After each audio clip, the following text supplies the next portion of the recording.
Hey there, everyone. Welcome back to the show and welcome all the new faces. We've got a slew of new folks checking out the videos, hitting that subscribe button, so thanks, y'all. I'm your host, Gen X Man, and this is Super Saturday, the show where we talk about all things super and awesome and some other things too. Today, we're going to jump in our handy dandy time machine going all the way back to 1941 to dive deeper into something I've touched on way back with my very first video here on YouTube, the Fleischer Studios Superman. Up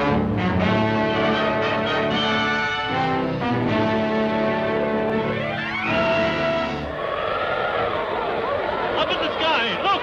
It's a bird! It's a plane! It's Superman!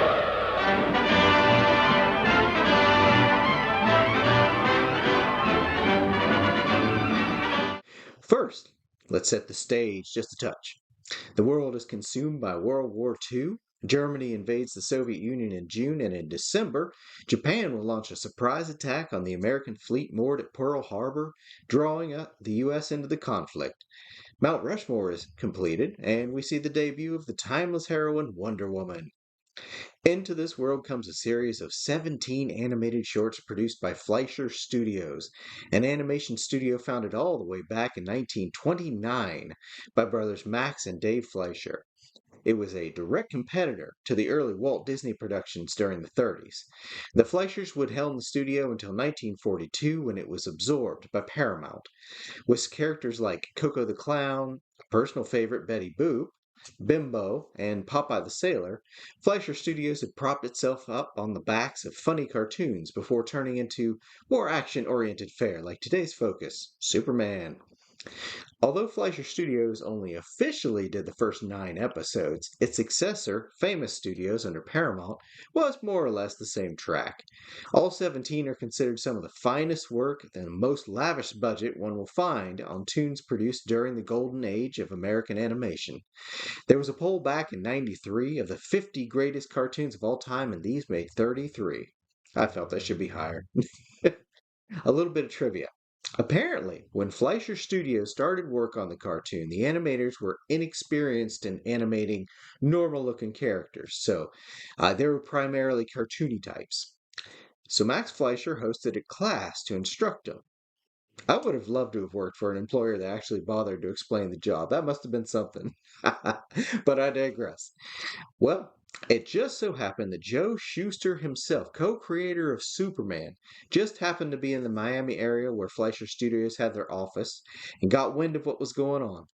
He takes the time to go visit, talk with people, give some tips and tricks, and then hangs out for several days drawing model sheets for the characters. At the time I started writing the script, I did not know that. That's a neat little tidbit. Like, what a guy. But they wanted to release the first episode in time for Christmas, but there were technical problems that delayed this. It was finally released in September 1941.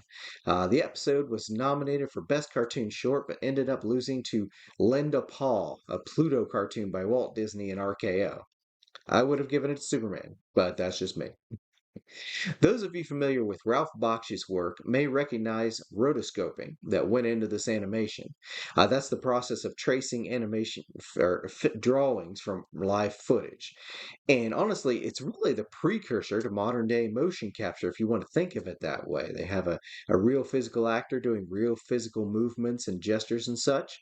And then back then they would animate over it with pencil and paper. Well, today they just do it with computer. It's pretty much the same thing. But these folks, they had to make things up as they went, as things like Superman flying couldn't be reproduced. I assume they couldn't have somebody dangling by wires. That wasn't a thing yet.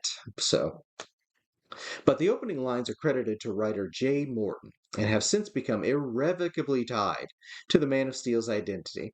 And this isn't all that the Fleischer cartoons have ingrained into the Superman mythos. Prior to the cartoons, Superman could only leap great distances, he couldn't fly.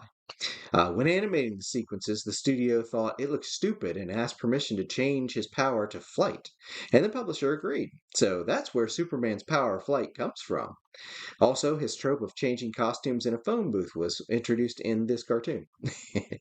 With the departure of the Fleischer brothers, who had stopped talking to one another by 42, The studio was reorganized as Famous Studios.